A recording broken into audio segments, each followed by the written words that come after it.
আসসালামু আলাইকুম। তো কথা হচ্ছে বর্তমান দেশের অবস্থা অনেক খারাপ, বিশেষ করে ফেনী, কুমিল্লা, চট্টগ্রাম, খাগড়াছড়ি, নোয়াখালী, মৌলভীবাজার, সিলেট আহ, বন্যার অনেক ক্ষয়ক্ষতি হয়েছে। অনেক মানুষ আর কি মারা যাইতেছে।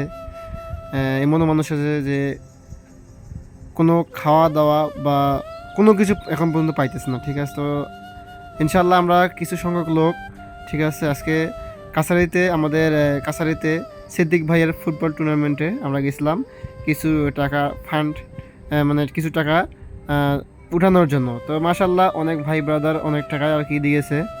তো কথা হচ্ছে কি, আমরা তো আর সব মানুষের ইয়া করতে পারবো না, আমাদের কিছু টাকা দিয়ে সবাইকে টান দিতে পারবো না।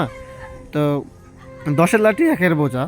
তো ইনশাল্লাহ ছোটো ভাই, বড় ভাই, চাচা, ভাতিজা সবাই ইনশাল্লাহ দান করছে। আমরা চেষ্টা করতেছি যে আমাদের স্থান থেকে আমরা কি যেটুকু পারি সেটুকু আর কি চেষ্টা করতেছি। ঠিক আছে, এইরকম প্রত্যেকটা গ্রামে, শহরে, ঠিক আছে, জেলায়, বিভাগে, ঠিক আছে, থানায় যদি সবাই এইরকম করে কিছু টাকা মানে কালেকশন করে, যে যে যে এলাকায় বা যে যে জায়গায় বন্যার কারণে মানুষ ক্ষতিগ্রস্ত হয়েছে বা খাওয়া দাওয়া কোনো কিছু করতে পারতেছে না, তাদের জন্য শুকনো খাবার ব্যবস্থা করে দিতে পারি, তাই ইনশাল্লাহ আমরা নিজেকে অনেক গর্ব মনে করব। ঠিক আছে, তাই আসুন আমরা সবাই, ঠিক আছে, 10 টাকা হোক 5 টাকা হোক দিয়ে আমরা আমাদের আমাদের দানটুকু আমরা পাঠিয়ে দিই, যাতে আমাদের মতো তো ভাই ব্রাদার আছে, ঠিক আছে, আমাদের ছোট ভাই, ঠিক আছে, বড় ভাই, মা বাবা, বৃদ্ধ মা বাবা আছে, ওরা না খেয়ে আছে। ঠিক আছে, তা আমরা যদি সাহায্য না করি কে সাহায্য করবে? তা আসেন ইনশাল্লাহ আমরা সাহায্য করতেছি, আপনারাও সাহায্য করতেছেন এবং ইনশাল্লাহ করতে থাকবেন এই সাহায্য।